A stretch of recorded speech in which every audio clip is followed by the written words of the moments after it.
Hi, my name's Gordon. I'm an amateur microscopist and I'm a member of the Iceni Microscopy Study Group, which is a group of like-minded individuals who meet at a village hall just to the east of Norwich. Now, because the Iceni group was formed by beekeepers in the first instance, there's a great deal of interest among the members in all aspects of beekeeping and also in the study of pollen. Now, I'm not a beekeeper. I don't really have a great deal of interest in bees, to be perfectly honest, other than making slides of bee parts and bee wings and the like. But I am very interested in pollen, largely because it's very easy to make slides of pollen. It's very easy to make good slides of pollen. And this is an example of one of my slides, which has been shown on my venerable Zeiss Universal via the video camera on the top of the trinocular port there. Now, the traditional method of making slides of pollen involves mounting them in glycerin jelly. Now, it's a fairly simple technique. It uses nice non-toxic substances to do the mounting. It's relatively straightforward. You can make decent slides with it, but the big disadvantage is that unless you actually finish off the slide properly, glycerin jelly will deteriorate over time. Now, the primary reason for this is that the edges of the cover slip on the slide are open to the atmosphere, and glycerin jelly is at the very least partially aqueous.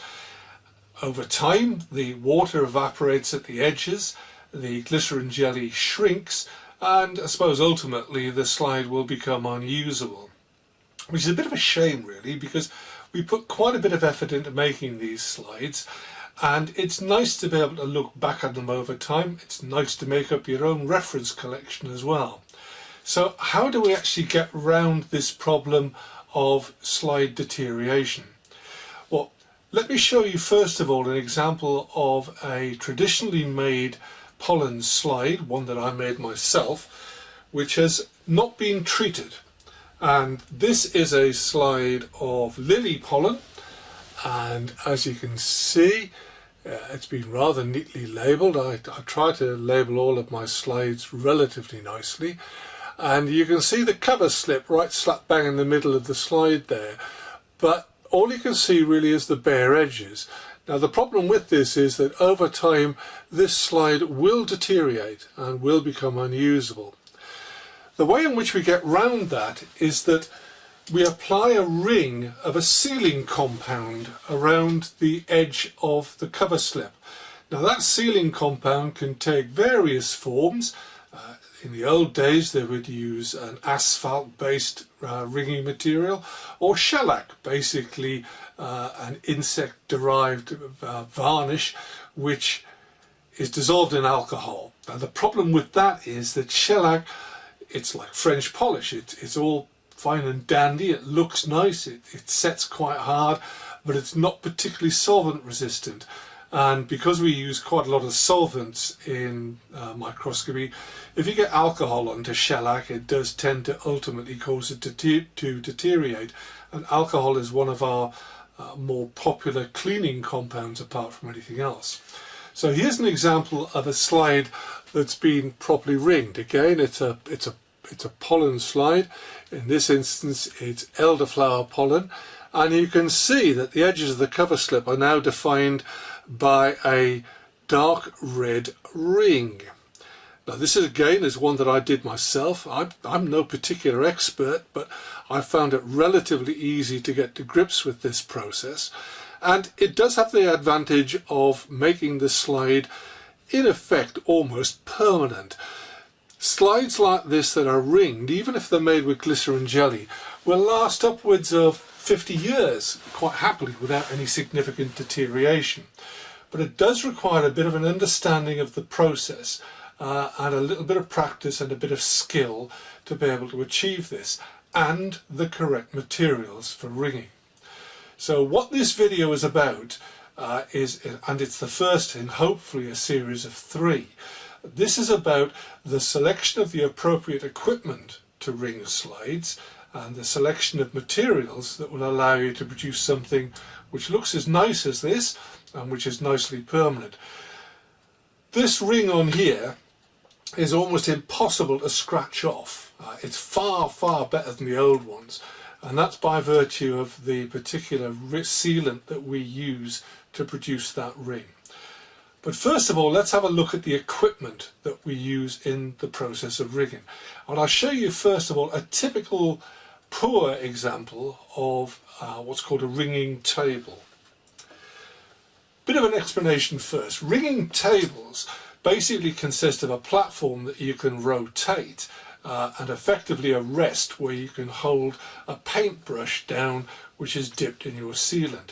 The slide clips to the rotating part, and as you center it very carefully so that the cover slip is concentric with the rotation, and it stays that way so that you can apply several coats of the sealant.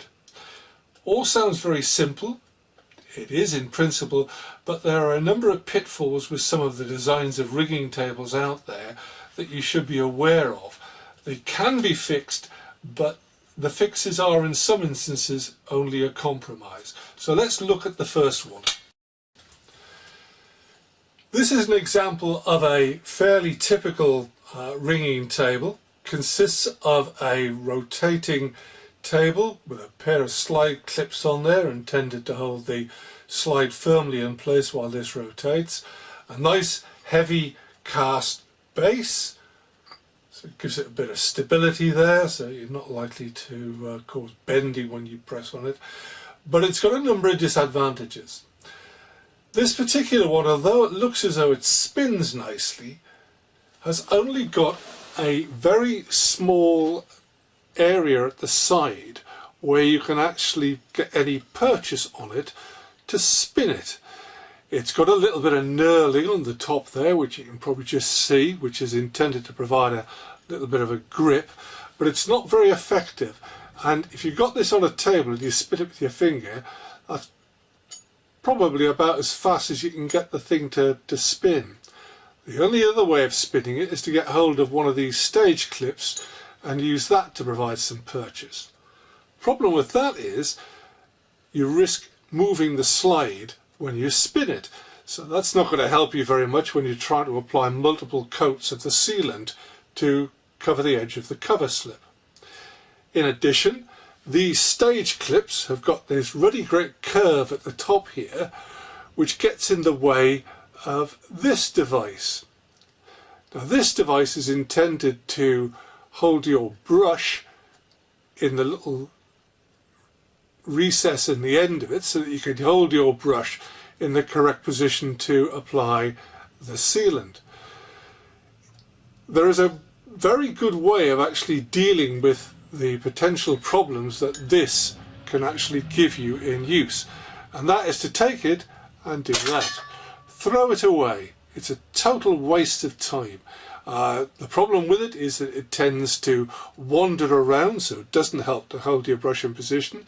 It catches quite easily on these big loops on here. It's flexible, so it bends down as well, again disturbing the position. All in all, it's simple ornamentation on there. It's a total waste of time.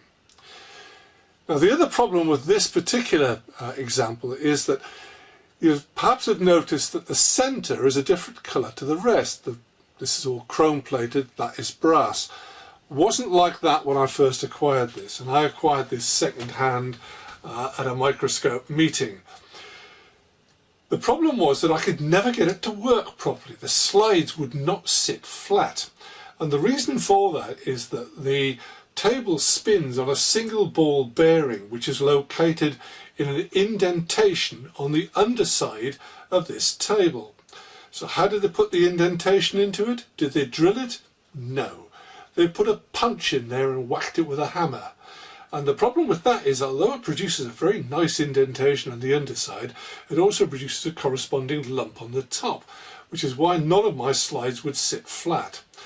Now I'm very fortunate, I've got a fully equipped workshop out there, and I was able to chuck this up in the lathe and actually turn that bump off. You may well not be so fortunate, But if you come across one of these, just run your finger across or put a ruler on or a slide and see if it rocks back and forwards.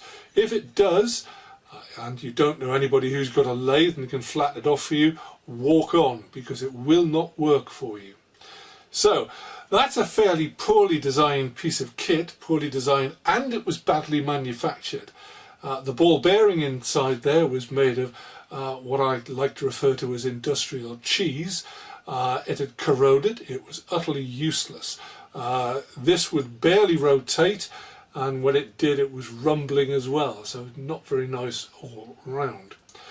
Let me show you a better example of a ringing table.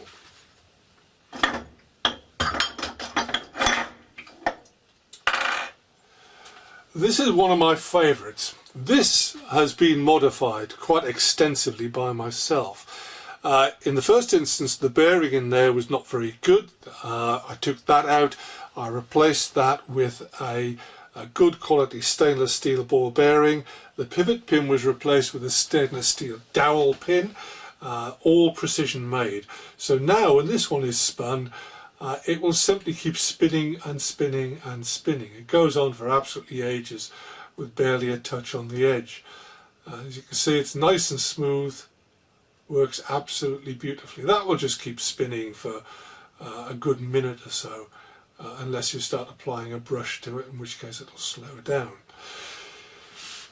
The stage clips on the top are nice and flat.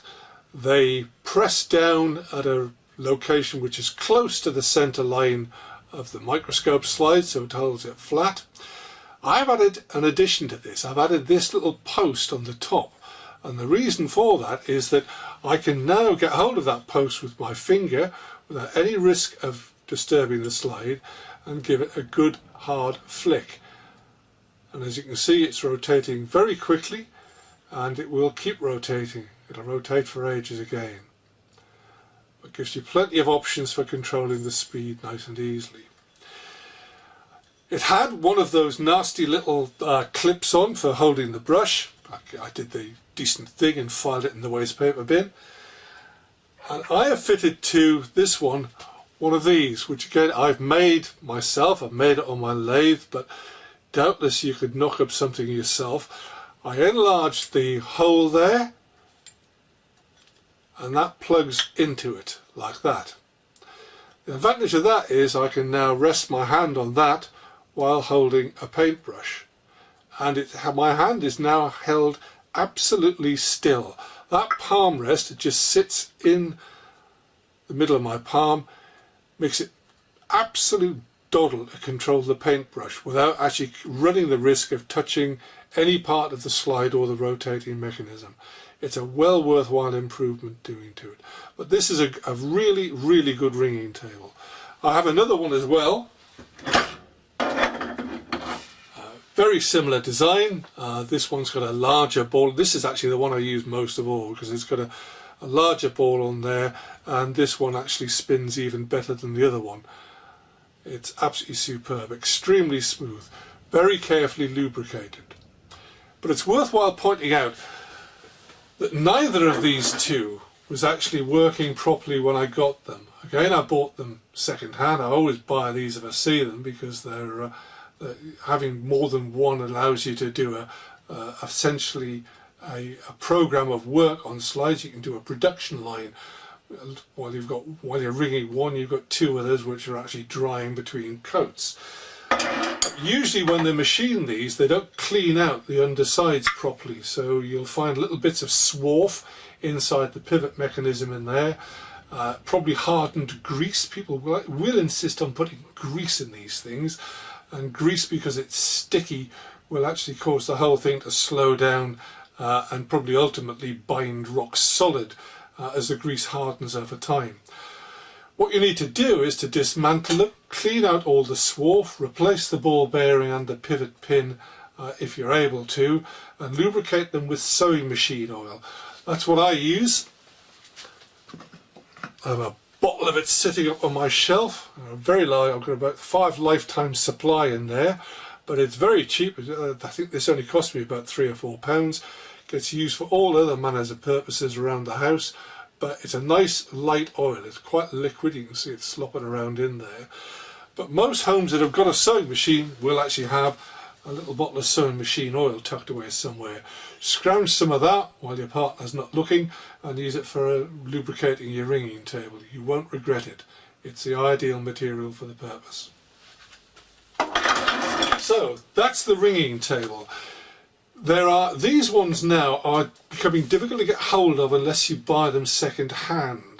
But Brunel Microscopes have produced one which is done in a black crackle finish, which rather resembles a sort of high-heeled boot in shape. It's quite a curious shape. It's based on an old design, but basically what you have is you have a platform where you can rest your hand and the ringing table beneath it. The ringing table has got a device at the base of it which enables you to spin it up quite nicely. And once you've actually cleaned out all the swarf and machine debris from the base of them, they do spin very well, and they are extremely good. If you're looking to buy a new ringing table, that's the one to go for. I'm in no doubt whatsoever about that. There are articles online as well which will give you indication of how you can make your own ringing table from an old DVD drive or an old VHS recorder or something like that. It's fairly straightforward. I've seen quite a number of these made out of chunks of scrap wood and DVD platens. They work very well. There's no reason why you shouldn't make one yourself. But it may, if you don't feel particularly handy, it's easier to actually go out and buy one. Right, so you've got your ringing table, you've done the various modifications to it, got it lubricated, got it nicely spinning so you're going to be confident that it's going to work properly for you. What else do you actually need to do the ringing? You only need a few more components. Some of them are not particularly cheap, I'm afraid, or slightly difficult to get hold of, but it's well worth the effort involved to make sure that you've got the correct materials to do this. You won't regret it. It'll repay itself many, many times over. So what we actually need now is we need, first of all, the material for sealing, the solvent. We need something to mix the two up in because we're going to be putting thin coats on in the first instance, and we need a brush to apply them with. So let's look at them in reverse order for no particular reason other than that's how I'm feeling at the moment. Let's have a look at the brushes.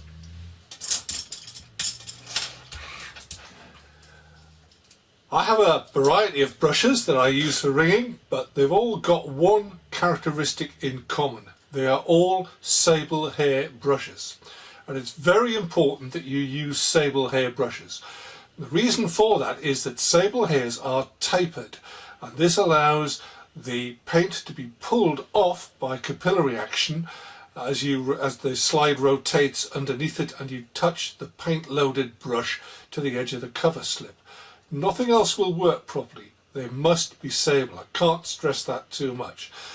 What I use is, well, this is my favourite I suppose, I use a Winsor & Newton Professional Watercolour Sable number 2.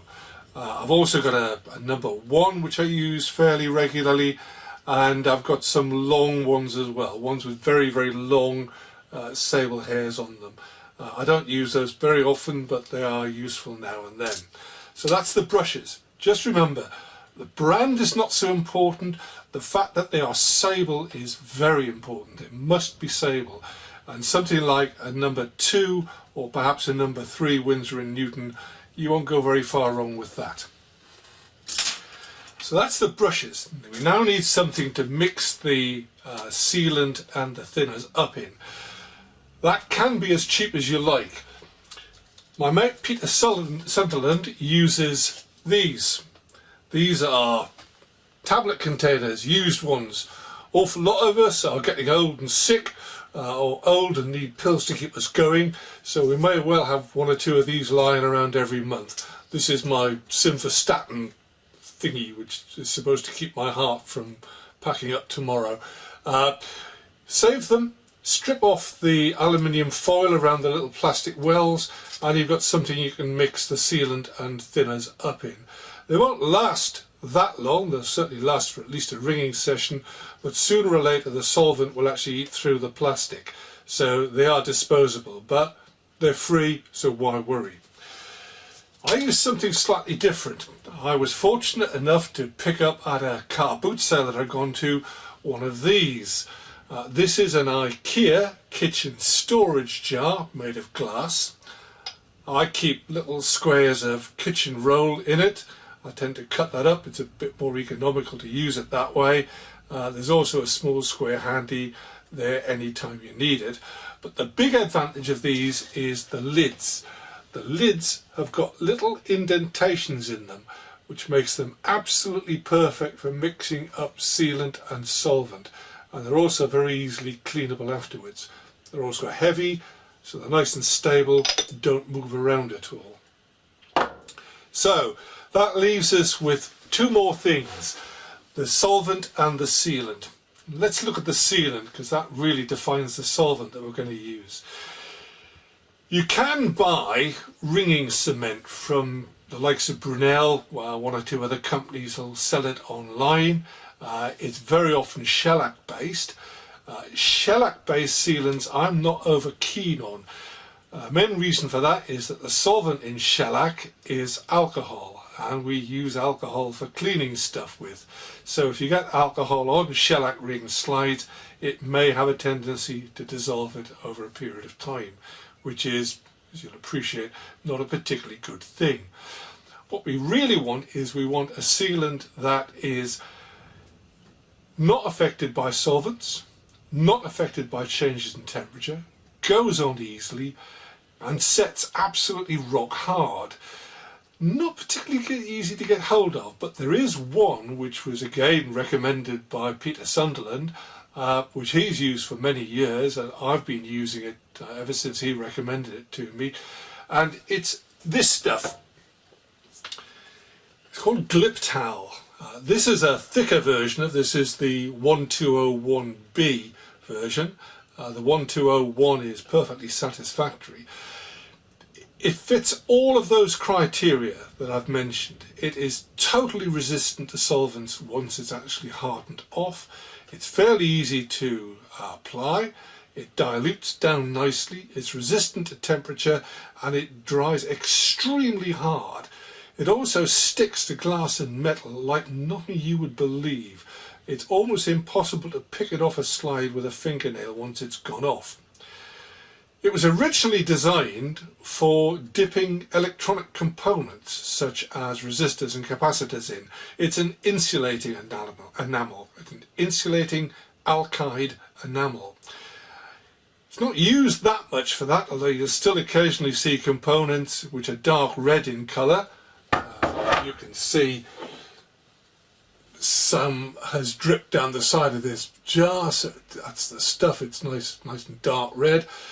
Typical colour of some of the older electronic components.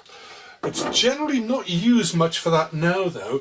Its primary use is in sealing the inside of racing engines. Now, as you can imagine, the inside of a racing engine is an extremely aggressive environment. It's hot, it vibrates like fury, it's filled with oils and other potential solvents.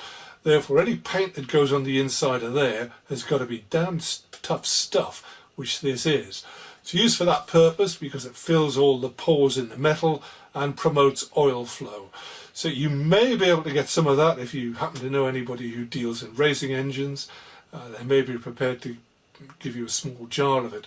If not, you might have to bite the bullet and get together with some others and buy a tin of it, because that, including postage, cost me the better part of £95, so it is not cheap stuff. But as you can appreciate, a quart of that will last.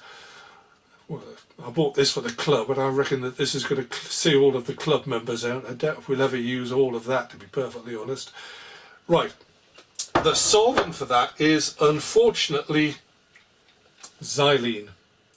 Now, xylene is the stuff of horror as far as many amateur microscopists are concerned. I take a wee bit more pragmatic view of it. It's not, in my studies, especially toxic. It is an intoxicant, there's no question about that, but its toxicity is up for a certain degree of debate. But bear in mind that the effect of any toxin on the body not only depends upon how toxic it is, but how much of it you take in. And as we're only going to be using 2 or 3 drops of this stuff to do a slide, and none of us are going to be doing hundreds of slides a day, the risk is actually fairly limited. You can mitigate the risk by making sure that you've got adequate ventilation, or you could use a small extraction hood, or even just a fan to blow it away from you, to be perfectly honest. That would do fine. So, but bear in mind that it's potentially not particularly pleasant stuff. You don't want to be breathing in large quantities of vapour on a daily basis. So, that's the equipment covered, that's the materials covered. What we've got to do next is we've got to look at actually how to put all this lot together with a bit of technique to produce a ring on a microscope slide. That will be the subject of the next video, and I'll hope to do a third video which will cover a way of making pollen slides using 2 techniques. One of which is the traditional glycerin jelly technique, which is what the British Beekeepers Association recommend for making slides for their examinations, but also a new technique which I've put together, which I don't think anybody else has used, which uses a fairly novel mountant for mounting the pollen in. But I'm not going to say too much about that because I'm hoping that there's going to be an article published in the Queckett Bulletin in the next few weeks. I will be making an announcement of the new video on the Iceni Microscopy Study Group website, so please have a look at that. It's www.icenimsg.co.uk. So keep a lookout for it. I hope to see you again soon. Thanks very much for watching. Goodbye.